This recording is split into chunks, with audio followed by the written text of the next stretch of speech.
اعوذ باللہ من الشیطان اللعین الرجیم بسم اللہ الرحمن الرحیم الحمد للہ رب العالمین والصلاة والسلام علی اشرف الانبیاء والمرسلین وعلی الطیبین الطاہرین المعصومین المظلومین واصحابہ المنتجبین اما بعد فقد قال اللہ تبارک وتعالی فی کتاب المجید والفرقان الحمید وقولہ الحق وهو أصدق الصادقين بسم الله الرحمن الرحيم هل أتى على الإنسان حين من الدهر لم يكن شيئا مذكورا إنا خلقنا الإنسان من نطفة أمشاج نبتليه فجعلناه سميعا بصيرا صدق الله العلي العظيم۔ دعا ہے کہ خدا شاد و آباد رکھے ان عزاخانوں کو، ان مساجد کو، ان گھروں کو، ان گلیوں کو، ان محلوں کو، ان شہروں کو، ان شاہراہوں کو جہاں ذکر خدا اور ذکر آل محمد ہوتا ہے۔ عزیزان گرامی، میں آپ کی خدمت میں عرض کرتا چلوں کہ کوئی بڑا سخنور نہیں ہوں، بڑا خطیب نہیں ہوں، نہ ہی کوئی بڑا عالم دین ہوں، البتہ خود کو ایک خوش نصیب طالب علم ضرور سمجھتا ہوں۔ خوش نصیب اس لیے کہ آپ دنیا پر نگاہ دوڑائیں تو دنیا میں کوئی بھی دانشور، کوئی بھی ریسرچ اسکالر، کوئی بھی ڈاکٹر اگر اس کو Stanford university, Oxford university, Cambridge university یا دنیا کی کوئی بھی مشہور یونیورسٹی لیکچر کے لیے مدعو کرے تو وہ پھولے نہیں سماتا۔ تو میں خود کو ان تمام دانشوروں سے زیادہ خوش نصیب سمجھتا ہوں، کیونکہ مجھے دنیا کی سب سے بڑی یونیورسٹی یعنی حسین نامی اس یونیورسٹی میں خطاب کے لیے بلایا گیا ہے۔ اور یہ میں اپنے عقیدے کے لحاظ سے نہیں کہہ رہا، عقیدے کی بنیاد پر نہیں کہہ رہا کہ یہ دنیا کی سب سے بڑی یونیورسٹی ہے، نہیں، میں آرگومنٹس کی بنیاد پر بات کر رہا ہوں، دلائل کی بنیاد پر بات کر رہا ہوں۔ دیکھیے، آپ چلے جائیے انٹرنیٹ پر براؤزنگ کیجئے، جا کر تحقیق کیجئے، دنیا کی مشہور یونیورسٹیز کو اٹھا لیجئے، چاہے وہ کیمبرج ہو، چاہے ییل یونیورسٹی ہو، چاہے اسٹینفورڈ یونیورسٹی ہو، جو بھی یونیورسٹی ہو، آپ ان کے کیمپسز کی تعداد گنیے، اس کے بعد آئیے اس حسین کی یونیورسٹی کے کیمپسز کی تعداد دیکھیے، آپ کو حسین کی یونیورسٹی کے کیمپسز کی تعداد بہت زیادہ ملے گی۔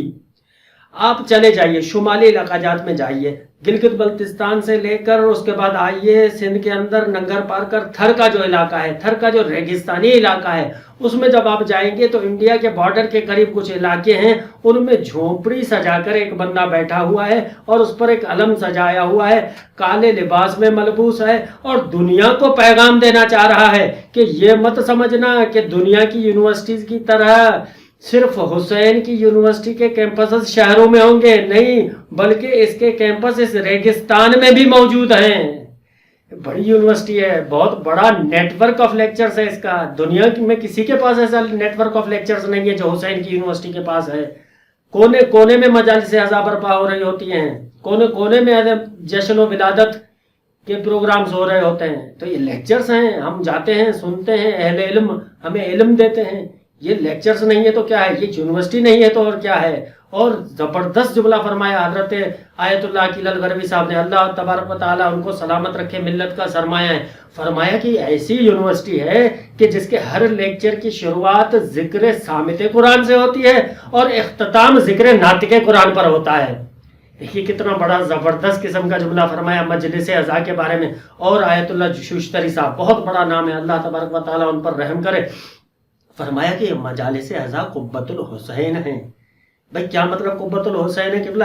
قبۃ الحسین کہنا یہ چاہ رہے ہیں، کہتے ہیں کہ یہ مت سمجھیے گا کہ صرف اور صرف قبہ حسین کربلا میں موجود ہے، نہیں، جہاں آپ کا گھر ہے وہ پہلے آپ کا گھر ہوتا ہے، لیکن جس کمرے میں، جس گھر میں آپ نے فرش عزا بچھایا وہ اس دن سے قبۃ الحسین بن جاتا ہے۔ اس قبۃ الحسین کے اندر دعائیں مستجاب ہوتی ہیں، یہ قبۃ الحسین ہے۔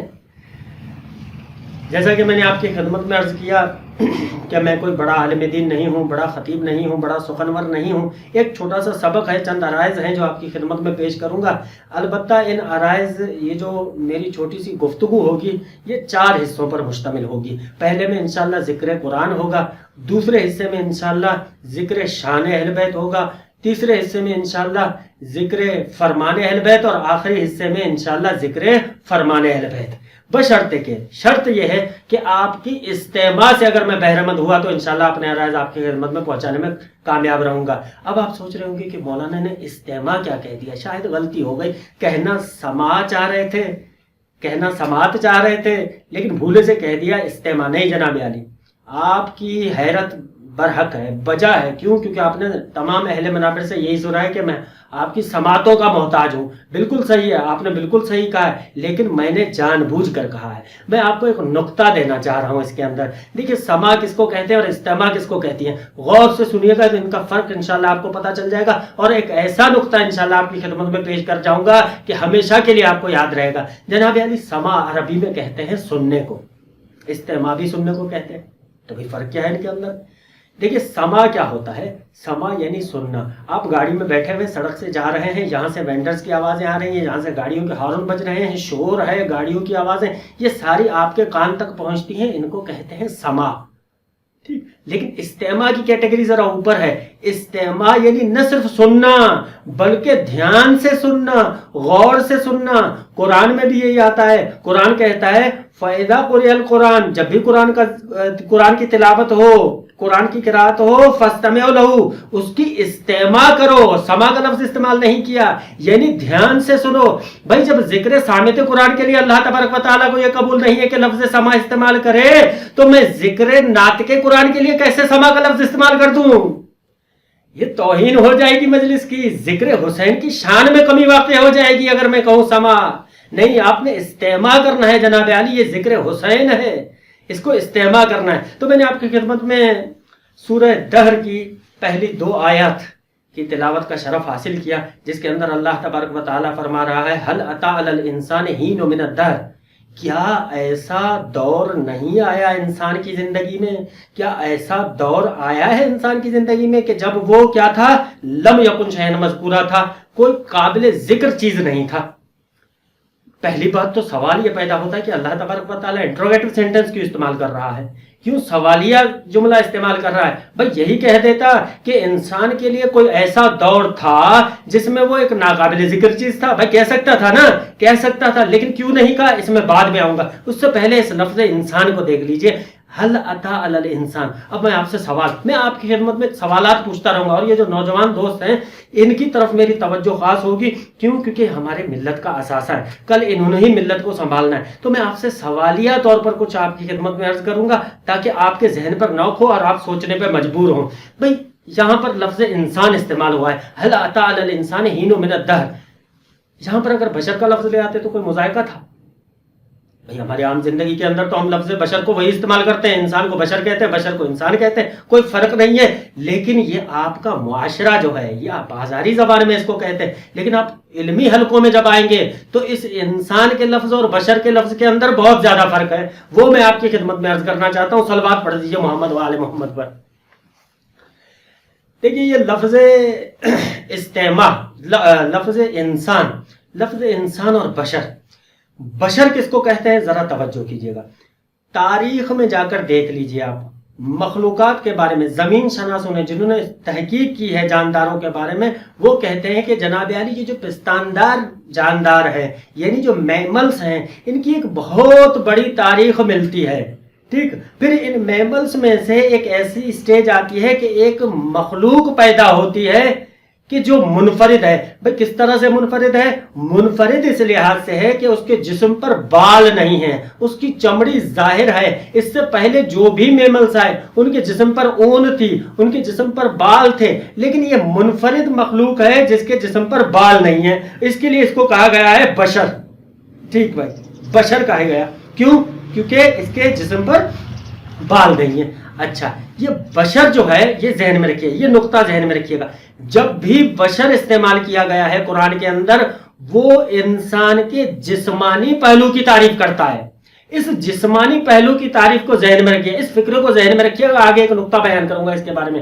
اچھا بھائی بشر ہو گیا جسمانی لحاظ سے، تو انسان کیا ہے؟ کہا کہ انسان جب اس کے اندر روح پھونکی جاتی ہے، جب یہ اچھا انسان بنتا ہے، اس کے اندر معنوی کمالات آتے ہیں تو اس کو کہا جاتا ہے انسان۔ تو بشر ہو گیا جسمانی لحاظ سے، انسان ہو گیا جامع ہر لحاظ سے، تمام کمالات جس ہستی کے اندر موجود ہو اس کو انسان کہا جاتا ہے۔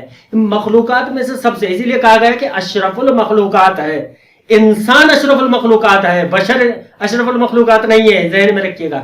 اچھا بھائی اب یہ بشر کہہ رہا ہے اللہ تبارک و تعالیٰ، بشر یعنی جسمانی اسپیکٹ آف انسان، ٹھیک۔ ہمارے دوستان جو ہیں، ہمارے بزرگان، ہمارے برادران اہل سنت تو نہیں کہوں گا، وہ جو دیوبندی ہمارے برادران ہیں وہ کہتے ہیں کہ رسول ہمارے جیسا۔ بھائی رسول ہمارے جیسا یہ کیسے ہو گیا؟ ایسی اعلیٰ ترین محبوب ترین شخصیت اللہ تبارک و تعالیٰ کی، اس کو آپ کہہ رہے ہیں کہ ہمارے جیسا ہے؟ کیوں؟ کیونکہ قرآن کی انڈرسٹینڈنگ میں مشکل کا شکار ہوئے ہیں، قرآن کی انڈرسٹینڈنگ غلط کی ہے۔ آپ جا کر ان سے پوچھ لیں کہ بھئی کیوں کہتے ہیں رسول ہمارے جیسا؟ کہتے ہیں اللہ تبارک و تعالیٰ نے خود فرمایا ہے انا بشر مثلکم۔ دیکھیے غلطی کر رہے ہیں یہاں پر، اصطلاحیں ٹرمینالوجیز کو نہیں سمجھے، قرآن میں دقت نہیں کی، قرآن اہل بیت سے نہیں لیا، اس لیے گمراہ ہو رہے ہیں۔ اللہ تبارک و تعالیٰ ہمارے برادران سے عرض ہے کہ جناب علی اگر آپ کہتے ہیں کہ رسول اللہ صلی اللہ علیہ وآلہ وسلم ہمارے جیسے ہیں، ہماری آپ سر آنکھوں پر ہوتی یہ بات، ہم قبول کرتے، لیکن یہ جب ہوتا جب اللہ تبارک و تعالیٰ فرماتا کہ انا انسان مثلکم، اللہ تبارک و تعالیٰ یہ نہیں فرما رہا، اللہ تبارک و تعالیٰ فرما رہا ہے انا بشر مثلکم۔ ارے عقل کے اندھے غور کرو، جسمانی لحاظ سے میں تمہارے جیسا ہوں، نہ کہ روحانی لحاظ سے، معنوی کرامات کے لحاظ سے۔ انسان نہیں کہا، اگر انسان کہتا تو آپ کہتے بشری لحاظ سے رسول اللہ صلی اللہ علیہ وسلم ہمارے جیسے۔ بھائی کیسے بشری لحاظ سے ہمارے جیسے؟ بھائی ایک وجود رکھتے ہیں، دو آنکھیں ہیں ان کی، دو کان ہیں، سنتے ہیں، کھاتے پیتے ہیں، ان کو ہر چیز کی ضرورت محسوس ہوتی ہے، جنگ میں جاتے ہیں تو زخمی ہو جاتے ہیں، لڑتے ہیں ایک انسان کی طرح۔ یہ بشری نگاہ سے، بشری پہلو سے رسول اللہ صلی اللہ علیہ وآلہ وسلم ہمارے جیسے ہیں۔ ہم آپ کے ساتھ یہاں تک آ سکتے ہیں، لیکن آپ بھی ذرا غور کیجئے، انسان نہیں کہا کیونکہ آپ کو انسان اور بشر کے فرق پتہ نہیں تھا، دونوں ٹرمینالوجیز کے اندر فرق معلوم نہیں تھا، اس لیے آپ گمراہ ہو گئے۔ رسول اللہ صلی اللہ علیہ وآلہ وسلم کی اعانت کر بیٹھے، کیوں؟ اہل بیت سے دور ہیں۔ اگر اہل بیت کے پاس جاتے تو پتہ چلتا تھا کہ بشر اور انسان میں کیا فرق ہے، لیکن نہیں گئے، یہاں پر مسئلہ ہوتا ہے۔ تو ان سے عرض ہے کہ اللہ تبارک و تعالیٰ نے رسول اللہ صلی اللہ علیہ وآلہ وسلم کے بارے میں یہ نہیں فرمایا کہ تم جب، اور یہ کہہ بھی نہیں سکتے رسول اللہ صلی اللہ علیہ وآلہ وسلم کی شخصیت۔ اب میں کیا بیان کروں، پھر میں نقطے سے ہٹ جاؤں گا۔ جوش ملی آبادی بہت بڑے شاعر ہیں، فرمایا کہ ان سے پوچھا گیا کہ محمد کیا ہے؟ فرمایا کہ عرب کسی جہالت کی نگری میں جو کسی ایک متنفس کی شاگردی لیے بغیر بھی پوری دنیا کا استاد کہلائے، دبستان ادب کی زبان میں ایسے شخص کو محمد کہتے ہیں۔ محمد ہیں رسول اللہ صلی اللہ علیہ وآلہ وسلم کی۔ کیسے آپ کی زبان چلتی ہے کہ آپ کہتے ہیں کہ رسول اللہ صلی اللہ علیہ وآلہ وسلم ہمارے جیسے، اور ستم والے ستم کے قرآن سے استدلال کرتے ہیں جس کی آپ کو سمجھ ہی نہیں ہے؟ تو قرآن کو جب آپ اہل بیت سے نہیں لیں گے تو یہی توہین کرتے پھریں گے۔ ایک صلوات پڑھ دیجئے محمد و آل محمد پر۔ اچھا بھائی یہ بشر اور انسان کا فرق آپ کی خدمت میں نے عرض کر دیا۔ اس کے بعد آتے ہیں کہ اللہ تبارک و تعالیٰ یہ کیوں کہہ رہا ہے کہ جناب حل اتی علی الانسان حین من الدہر، کیا ایسا وقت نہیں تھا، کیا انسان کی زندگی میں ایسا دور نہیں تھا جب وہ لم یکن شیئا مذکورا تھا؟ بھئی اللہ تبارک و تعالیٰ کے جان پر اللہ تبارک و تعالیٰ پہ ہماری جان قربان ہو، دست بستہ گزارش ہے یا اللہ یہ سوالیہ نشان کیوں؟ آپ ایسے ہی کہہ دیتے کہ ایسا وقت تھا انسان کی زندگی میں، ایسا دور گزرا ہے انسان کی زندگی میں کہ جب وہ لم یکن شیئا مذکورا تھا، ہم قبول کر لیتے، لیکن یہ کوئسچن مارک کیوں، سوالیہ انٹروگیٹو سینٹنس کیوں؟ دیکھیے قرآن ایک کمال کی کتاب ہے، کوئی عام کتاب نہیں ہے، اس کا اپنا خاص اسلوب ہوتا ہے مطالب بیان کرنے کا، اور یہ عام کتاب ہو بھی کیسے سکتی ہے؟ یہ فاطمہ کے بابا پہ نازل ہونے والی کتاب ہے، کیسے عام ہو سکتی ہے؟ علی کے سسر پر نازل ہونے والی کتاب ہے، کیسے عام ہو سکتی ہے؟ تو یہ خاص کتاب ہے، اگر توجہ رہی تو انشاءاللہ آپ کی خدمت میں آراز پہنچانے میں کامیاب رہوں گا۔ بھئی سوالیہ نشان، انٹروگیٹو سینٹنس، یہ اسلوب کیوں استعمال کیا ہے؟ دیکھیے عربی ادب کے اندر اس کو کہتے ہیں استفہام تقریری۔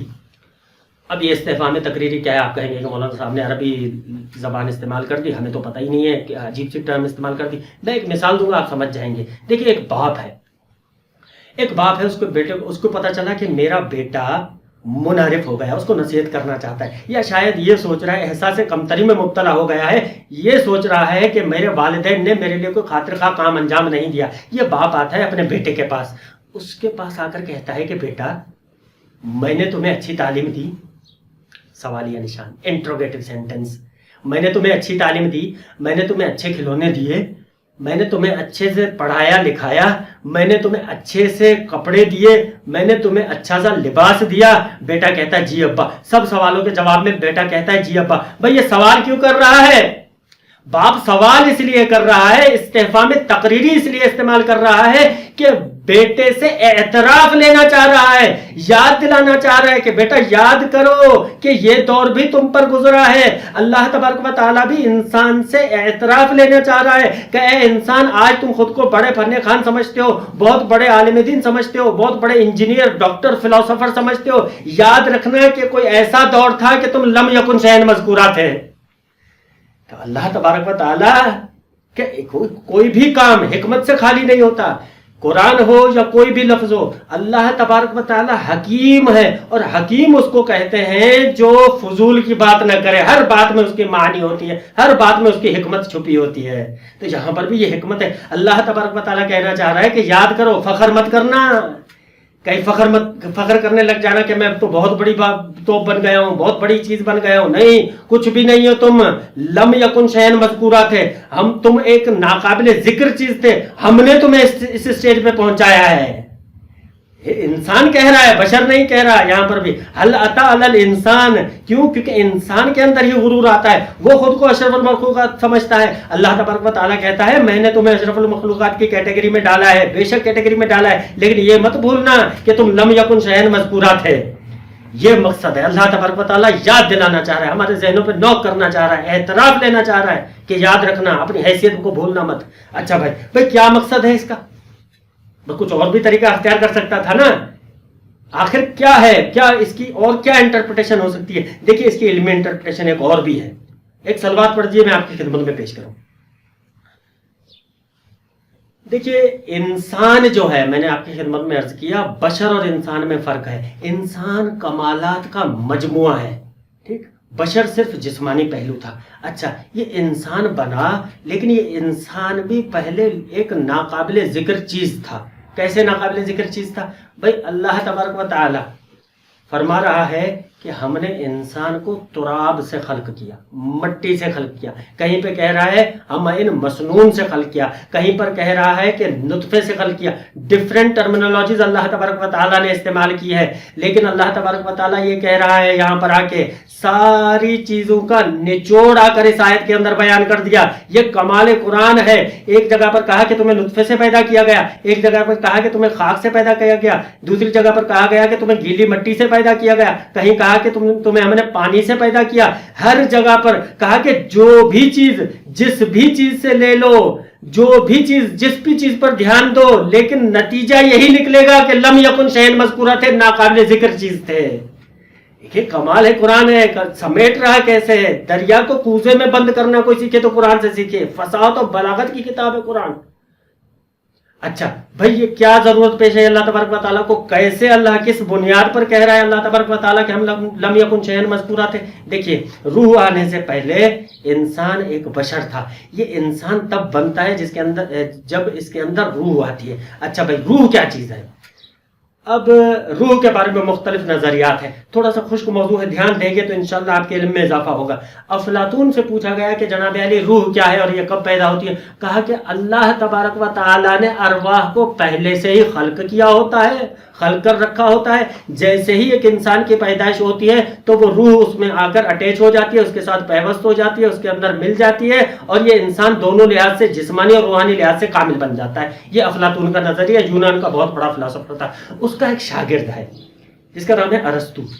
ارسطو آتا ہے، کہتا ہے کہ استاد گرامی آپ پہ میری جان قربان، آپ میرے لیے قابل احترام ہیں، لیکن میں آپ کے نظریے سے اختلاف رکھتا ہوں۔ بھائی ارسطو کیا کہتا ہے؟ ارسطو کہتا ہے کہ استاد گرامی ایسا نہیں ہے کہ اللہ تبارک و تعالیٰ نے تمام ارواح کو پہلے سے خلق کر رکھا تھا، نہیں۔ ارسطو کہتا ہے جس وقت، جس گھڑی، جس مومنٹ انسان کا جسم پیدا ہوتا ہے، انسان کی پیدائش ہوتی ہے، اللہ تبارک و تعالیٰ ایک روح کو جنم دیتا ہے، ایک روح کو خلق کرتا ہے، وہ اس کے ساتھ اٹیچ کر دیتا ہے، یہ انسان کامل بن جاتا ہے۔ تو بھائی دو نظریات ہو گئے، ایک نظریہ افلاطون کا کہ ارواح پہلے سے خلق شدہ تھی، دوسرا نظریہ اس کے شاگرد ارسطو کا جو کہتا ہے کہ نہیں، پہلے سے خلق شدہ نہیں تھی، بعد میں خلق ہوتی ہے، جب بھی انسان پیدا ہوتا ہے اس وقت خلق ہوتی ہیں۔ اس کے بعد ایک بہت بڑا نام آتا ہے، قربان جاؤ اس نام پر، ملا صدرہ، صدر المتعلین، بہت بڑی علمی شخصیت ہیں، ہلا کے رکھ دیا دنیا فلسفہ کو۔ آتے ہیں کہتے ہیں کہ نہ ارسطو صحیح کہہ رہا ہے نہ افلاطون، دونوں غلط ہیں۔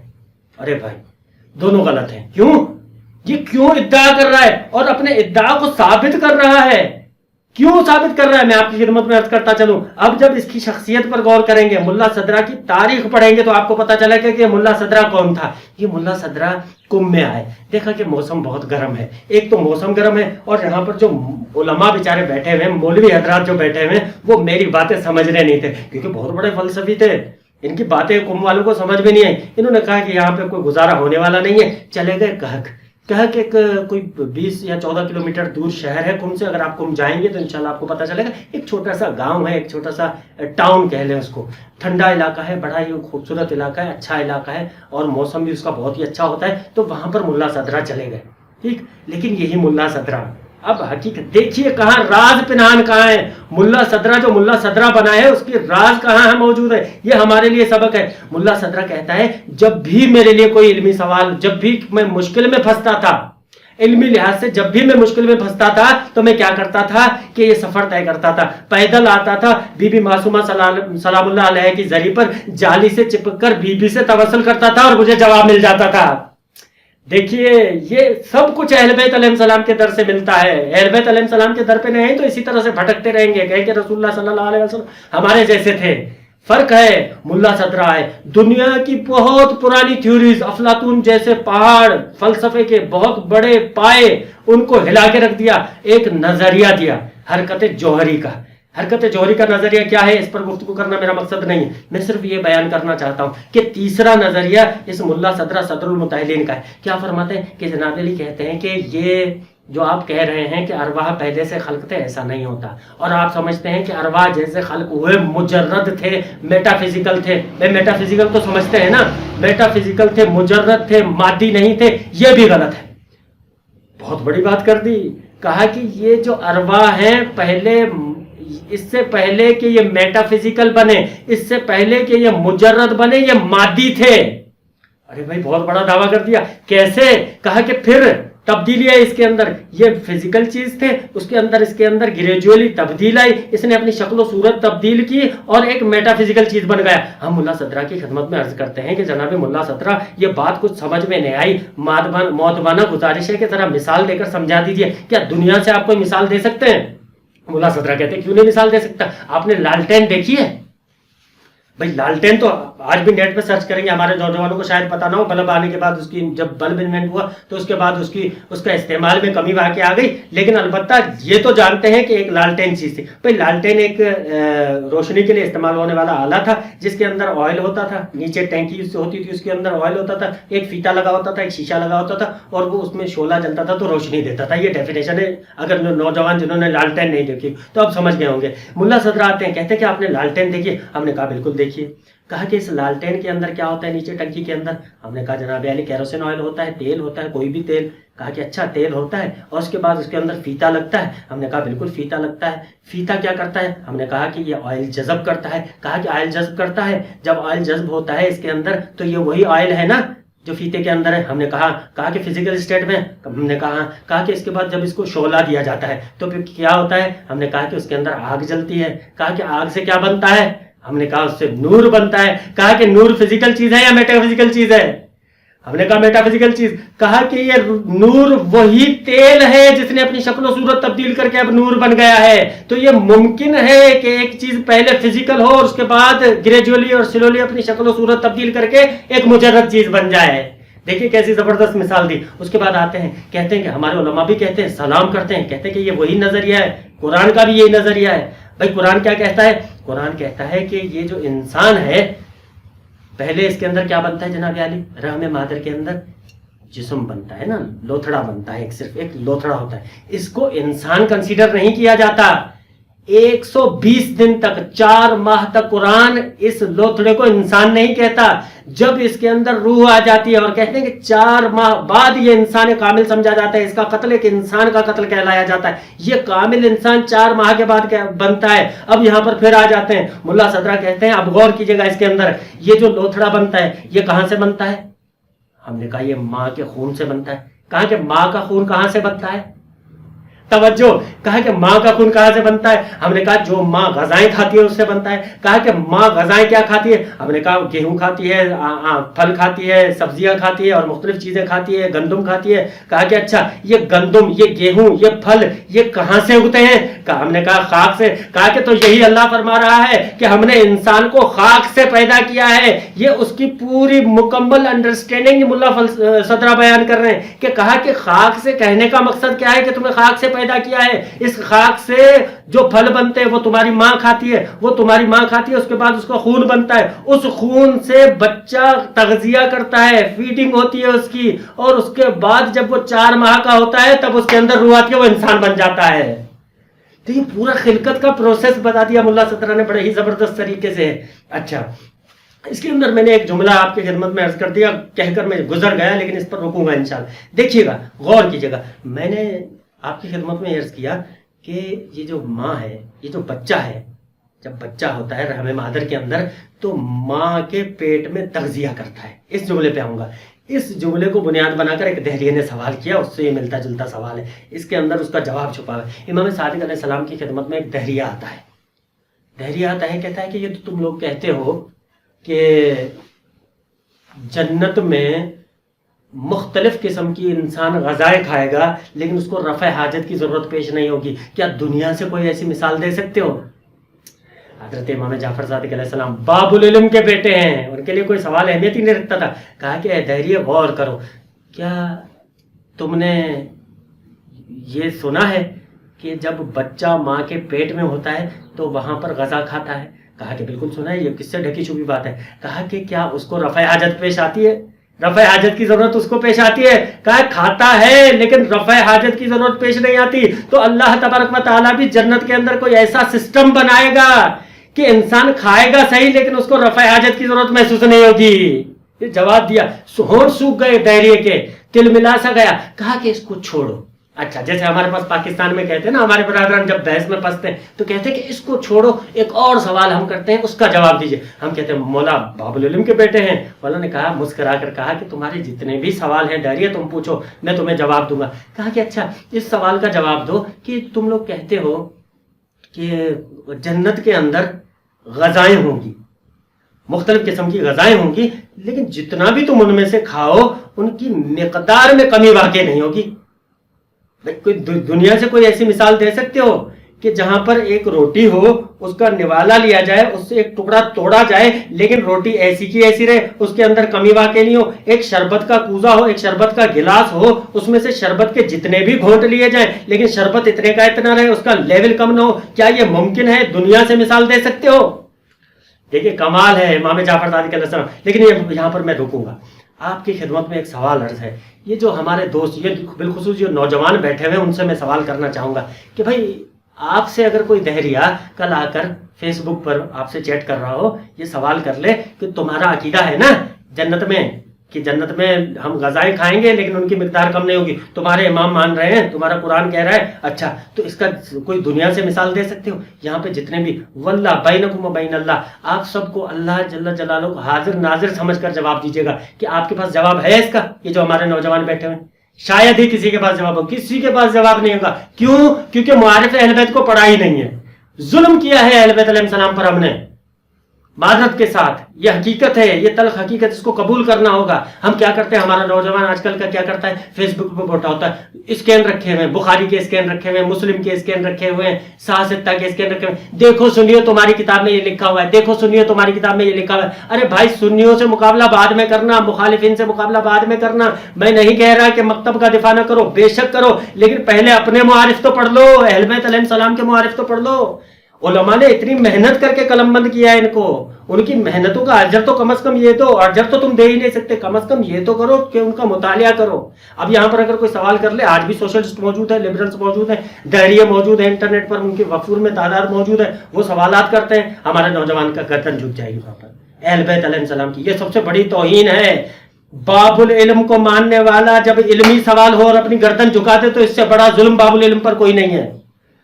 گردن جھکا دی، سوال کا جواب نہیں آتا، آپ کے پاس جواب نہیں ہے، لیکن حضرت امام جعفر صادق علیہ السلام نے آپ کے لیے جواب عرض کر دیا۔ جناب علی کہا کہ دہریے سنو، تم جو کہتے ہو کہ جنت میں غذائیں کھائی جائیں گی لیکن ان کی مقدار میں کمی واقع نہیں ہوگی، یہ بات تمہیں سمجھ میں نہیں آ رہی۔ دیکھو اس کی مثال دنیا سے سن لو۔ ایک چراغ، تم نے چراغ دیکھا ہے؟ کہا کہ چراغ کس نے نہیں دیکھا ہوگا؟ میں نے دیکھا ہے، بالکل دیکھا ہے۔ کہا کہ چراغ سے چراغ جل سکتا ہے؟ کہا کہ بالکل جل سکتا ہے، کیوں نہیں جل سکتا؟ کہا کہ جب چراغ سے چراغ جلتا ہے تو کیا پہلے جو چراغ جس سے دوسرا چراغ جلایا جا رہا ہے اس کی روشنی میں کوئی کمی واقع ہوتی ہے؟ کہا کہ نہیں۔ کہا کہ بس اللہ تبارک و تعالیٰ بھی وہاں پر ایسی صفات رکھے گا ان غذاؤں کے اندر کہ جتنا بھی تم ان میں سے کھاؤ لیکن ان کی مقدار میں کمی واقع نہیں ہوگی۔ دیکھیے، باب العلم کے در پر آئیے تو علم ملے گا، باب العلم کے در سے اگر دور ہوں گے تو بھٹکتے رہیں گے، اور ہمیں باب العلم کے در پر آنا ہے۔ اچھا بھائی، یہ ہو گیا۔ اس کے بعد ایک اور نقطہ ہے اس کے اندر، اب اگلی آیت پر آ رہا ہوں۔ کیا فرمایا؟ هل اتى على الانسان حين من الدهر لم يكن شيئا مذكورا، یہاں تک ہو گئی بات۔ پھر کہا کہ ہم نے انسان کو نطفے سے خلق کیا، ٹھیک، خلقنا الانسان من نطفة امشاج، نطفے سے خلق کیا۔ اب یہاں پر بھی دوستوں کی خدمت میں ایک سوال ہے، کیوں؟ کیونکہ میں نے آپ کی خدمت میں عرض کیا تھا میں اس ٹائپ کا بندہ نہیں ہوں سنا کے چلا جاؤں، آپ صرف سنتے رہیں اور آپ کے ذہنوں پر نوک نہ ہو اور آپ کے ذہن کے دریچے نہ کھولیں۔ یہ نوجوانوں کے ذہنوں کے دریچے کھولنے کے لیے ایک اور سوال ان کی خدمت میں عرض ہے کہ بھائی نطفے سے انسان کو پیدا کیا نا، تو حضرت آدم علیہ السلام کا کیا نطفہ تھا؟ بھائی حضرت آدم علیہ السلام کو تو والد صاحب ہی نہیں تھے۔ بھائی جب باپ نہیں ہے تو نطفہ کہاں سے آئے گا؟ تو پھر اللہ تبارک و تعالیٰ یہ کیوں کہہ رہا ہے کہ ہم نے انسان کو نطفے سے پیدا کیا ہے؟ سوال تو ہو سکتا ہے نا، سوال تو بالکل لاجیکل سوال ہے، سوال ریز ہو سکتا ہے کہ اللہ تبارک و تعالیٰ یہ کہہ رہا ہے کہ ہم نے انسان کو نطفے سے پیدا کیا، لیکن ہم دیکھ رہے ہیں کہ آدم علیہ السلام کا تو باپ ہی نہیں تھا، حضرت عیسیٰ علیہ السلام کا تو کوئی باپ ہی نہیں تھا، تو ان کو کیسے خلق کیا؟ ہے کسی کے پاس جواب؟ یہاں پر بھی چپ ہے ہمارے دوست۔ دیکھیے اللہ تعالیٰ، اس میں کنفیوز ہونے کی ضرورت نہیں ہے، مبادہ یہ آپ سمجھیں، کہیں یہ مت سمجھے کہ قرآن کے اندر کانٹرڈکشن ہے، معاذ اللہ ثم معاذ اللہ، نہیں، قرآن کے اندر کانٹرڈکشن نہیں ہو سکتا، ہماری سمجھ کے اندر کمی ہے، ہماری سمجھ ناقص ہے۔ دیکھیے جو ورسز اللہ تبارک و تعالیٰ نے حضرت آدم علیہ السلام کے لیے قرآن میں ذکر کی ہیں ان کے اندر کہیں بھی نطفے کا ذکر نہیں ہے۔ یہ خلقت آدم ایک معجزہ ہے، اللہ تبارک و تعالیٰ نے کہیں بھی آدم کے بارے میں یہ نطفے کا ذکر نہیں کیا۔ اللہ تبارک و تعالیٰ نے جو خلقت انسانی کے لیے آیات نازل کی ہے ان کا گروہ الگ ہے، ان کے مصادیق الگ ہیں، اور جو حضرت آدم کے لیے آیات نازل کی ہیں ان کے مصادیق صرف حضرت آدم علیہ السلام ہے، حضرت عیسیٰ علیہ السلام۔ یہ اہل بیت کی سنیے، آپ نے وہ مشہور حدیث سنی ہوگی، رسول اللہ صلی اللہ علیہ وآلہ وسلم نے فرمایا، کیا فرمایا؟ کنت نبیا و آدم بین الماء والتین۔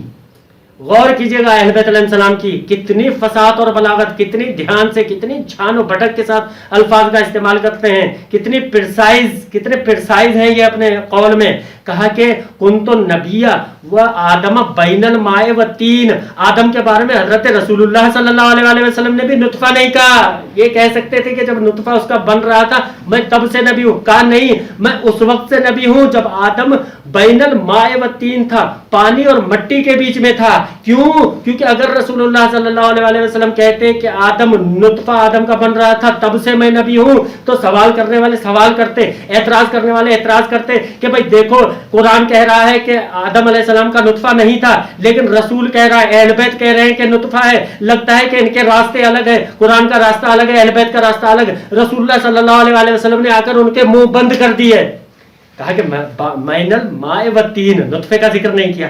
اچھا بھائی یہاں پر اس حدیث کے بارے میں بھی دیکھیے، رسول اللہ صلی اللہ علیہ وسلم کے بارے میں حدیث ہے اور اس پر کوئی اعتراض بھی نہیں ہو سکتا تھا، قرآن سے بھی میچ کر رہی ہے، لیکن افسوس کا مقام یہ ہے، بڑا ہی افسوس کا مقام ہے کہ ہمارے برادران نے اس حدیث کو بھی ہضم نہیں کیا، اس حدیث کے بارے میں بھی یہ کہہ دیا کہ جناب علی یہ حدیث تو ضعیف ہے، یہ ابن عربی نے فصوص میں جو ہے مشہور کر دیا ہے، اس کو فصوص الحکم کتاب ہے اس کے اندر اس کو نقل کیا ہے، ایسے مشہور ہوگی، ہماری کسی بھی معتبر کتاب میں یہ حدیث نہیں ملتی، چلیے بھائی وہ ریجیکٹ کر دیا۔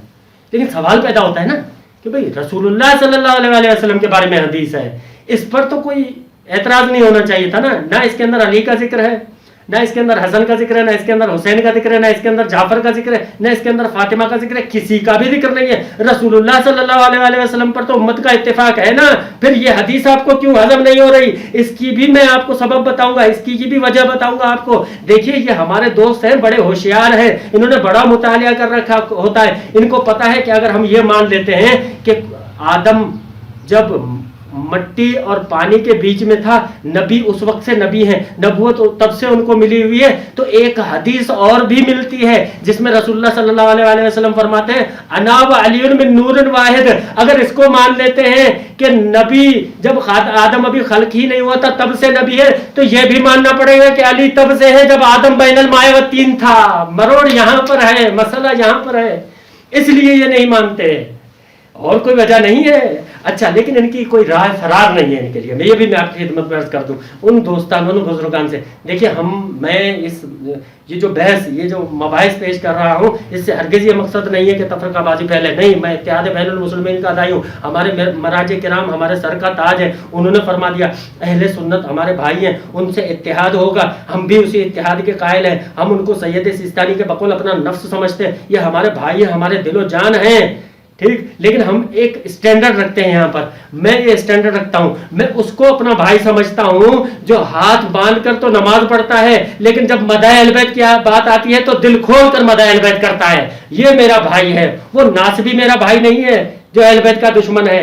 ہر کسی سے اتحاد نہیں ہو سکتا، ہم ہر کسی سے اتحاد کے قائل نہیں ہیں، اتحاد کی جو مراجع کرام نے فرمایا اس کو غلط رنگ مت دیجیے گا، اتحاد اس سے ہی ہوگا جو ہاتھ باندھ کر نماز پڑھتا ہے، لیکن جب مدح اہل بیت کی بات آتی ہے تو دل کھول کر مدح اہل بیت کرتا ہے۔ اور میں بہت سارے ایسے لوگوں کو جانتا ہوں، ہمارے علماء حتیٰ کہ اہل سنت کے، انہوں نے بھی مدح اہل بیت کی ہے، تو ہمارا اس کے اندر کوئی اختلاف نہیں ہے۔ بات یہ ہے کہ ہم اس بات کے قائل ہیں کہ علمی تحقیق، علمی جو مواد ہے اس کی رد و بدل، علمی اطلاعات کی رد و بدل شائستہ طریقے سے ہونی چاہیے، اور یہ غیر منطقی بات نہیں ہے۔ میں کہتا ہوں کہ ان دوستان نے جنہوں نے اعتراض کیا ہے کہ جناب علی یہ حدیث کنت نبی آدم بین الماء والطین یہ موجود ہی نہیں ہے، تو ہم کہتے ہیں کہ جناب علی بھائی بندی میں ہم یہ قبول کر دیتے ہیں بالفرض، ویسے ہماری کتابوں میں تو موجود ہے، لیکن اگر آپ کہتے ہیں تو ہم مان لیتے ہیں کہ جناب علی یہ حدیث موجود نہیں ہے، ٹھیک ہے، یہ حدیث موجود نہیں ہے، اس کو سائڈ پر رکھیے، ایک اور حدیث ہم آپ کی خدمت میں لاتے ہیں، اس کا آپ انکار ہی نہیں کر سکتے،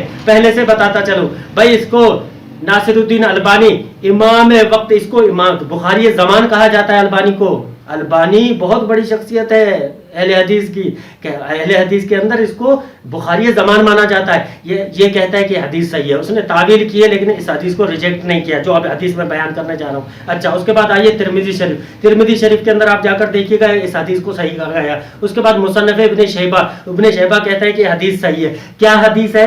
رسول اللہ صلی اللہ علیہ وسلم سے ایک شخص آتا ہے اور پوچھتا ہے کہ یا رسول اللہ آپ کب سے نبی ہیں، آپ کب سے نبی ہیں؟ رسول اللہ صلی اللہ علیہ وسلم جواب میں فرماتے ہیں، جملے مختلف ہیں لیکن مطلب یہی ہے، مفہوم وہی ہے جو پہلے حدیث کا تھا، فرمایا کہ کنت نبیہ و آدم بین الروح والجسد، میں اس وقت سے نبی ہوں جب آدم روح اور جسد کے بیچ میں تھا۔ ہمارے برادران اس حدیث کو ریجیکٹ نہیں کر سکتے، ماننا پڑے گا بھائی۔ جب یہ مان رہے ہو تو اس طرف دوسری حدیث بھی ہے جو کہہ رہی ہے کہ انا و علی من نور واحد، جب آپ مان رہے ہیں کہ نبوت اس وقت سے موجود تھی جب آدم روح اور جسد کے بیچ میں تھا، تو دوسرے لحاظ سے انڈائریکٹلی آپ یہ مان رہے ہیں کہ علی بھی اس وقت سے موجود تھا، امامت بھی اس وقت سے موجود تھی جب آدم روح اور جسد کے بیچ میں تھا۔